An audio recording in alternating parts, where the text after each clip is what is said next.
Big games are a big part of the high school experience, but at what risk to students? That's one of the biggest worries we always have. A look at devastating injuries and the rules that some people are suggesting to protect developing brains. That and more on today's edition of Equal Time. From San Jose State University and KTEH, you're watching Equal Time, exploring new issues each week, giving equal time to competing points of view. Hello from San Jose State University, and welcome to this edition of Equal Time. I'm your host, journalism professor Bob Rucker. Friday night football, under the lights, is a revered tradition on many high school campuses, and so is the crack of the baseball bat. But as Sami Horn reports, recent injuries are drawing attention to the risks to high school students. First, a look at the problem. Torn ligaments, broken bones, sprains, fractures. High school sports are becoming more and more popular among students, and injuries more and more common. One of the most dangerous injuries is the concussion, a blow to the brain that can cause dizziness, headaches, lightheadedness, loss of appetite, nausea, vomiting, memory loss, and the athlete could even be knocked unconscious. Dr. William Straw, team physician at St. Francis High School in Mountain View, says concussions are serious for teens because their brains still are developing. We know that young athletes, teens and younger, are more vulnerable to re-injuries from concussions. So if you have a concussion and you're a high school student, you come back too soon, you're much more vulnerable to have a more severe, sometimes even fatal, re-injury. And where do a lot of these head injuries occur? You guessed it, the football field. On Thanksgiving Day 2009, San Jose High's Matthew Blade nearly died after suffering this devastating hit during the annual Big Bone game against Lincoln High School. The 15-year-old running back was able to get up right after the hit, but collapsed moments later. Blade suffered brain swelling and a blood clot between his skull and brain. The road to recovery for Blade is a difficult one, with the months after his injury being the most crucial. In terms of the brain recovery, we know that most of the recovery happens within that 18 months period. But there's no doubt that research has shown that recovery continues many years down the line. It's nothing that Matthew can't handle. He's an amazing young man. He's way more than a football player. Football is a popular high school tradition. The players are big men on campus and the parents are proud. But is it an activity schools should encourage? Educators are charged with helping a student grow intellectually. So how well does football fit in with this mission? Parents at this game between Bellarmine and St. Francis told us they worry about their children suffering a devastating brain injury, but not enough to take them off the team. That's one of the biggest worries we always have. I mean, you never know. It's a brain injury, that's a serious effect. You never know how the hits out here on the field is going to affect the kids. So you have to kind of play it by ear. But it's up to him what he wants to do with his life. With the number of hits that are going on out there, I'd have to say I got more concussions playing or riding on a skateboard than I did playing football. Some players and parents say the pads the players wear are enough. Obviously there's going to be injuries, there's going to be accidents like this, but I don't see what else we can do. I know they have good helmets and they take care of them and they have good equipment. Other sports, including baseball, have their share of injuries as well. On March 11, 2010, pitcher for Marin Catholic High School in Marin County, Gunnar Sandberg, was struck in the head by a line drive. The ball trampolined off the aluminum bat at an estimated 100 miles per hour and hit Sandberg on the left temple before he could react. I was devastated when Gunnar was injured. I was at the game. I saw it happen. I'll never forget the sound. He's my son's best friend. And to me, it was like it happened to my child. Sandberg was put into a medically induced coma after having a piece of his skull removed due to brain swelling. He spent several weeks in the hospital and needed to wear a helmet to protect his skull. Sandberg underwent another surgery 2 months later to replace the section of his skull and has been recovering better than expected. I mean, he's just amazing. The doctors, the therapists, every person that's worked on him is amazed at the recovery process he's made, because at certain points, it was so low, we didn't really know what to expect, and now he's back out doing his thing. Sandberg's injury has drawn attention to the debate over the use of metal bats. high school and college kids are the ones that play with metal bats, and out here in MLB they play with wood. So really, if you want to play in the big leagues, playing with wood would actually get you farther.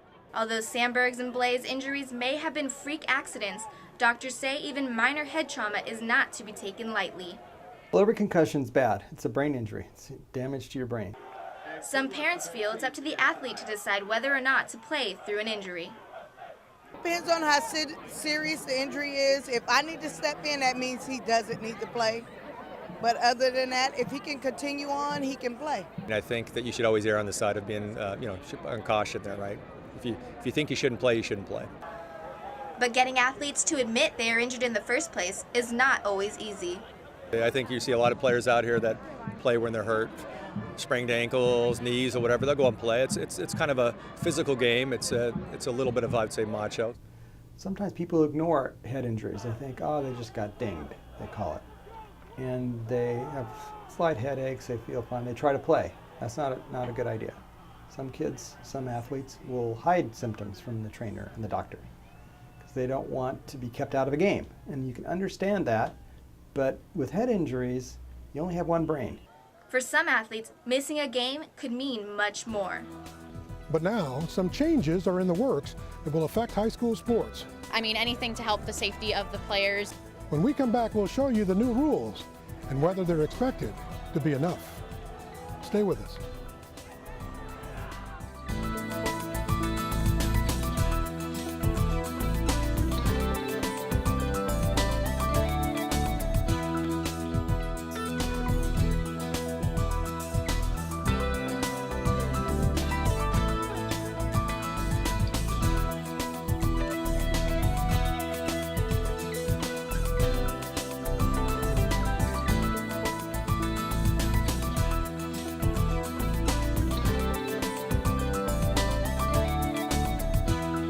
Welcome back to Equal Time. Brain injuries suffered by high school athletes are prompting changes in some sports. We've shown you two students who are recovering, one who plays baseball, the other who's in football. Sami Horn continues our story with a look at solutions being offered.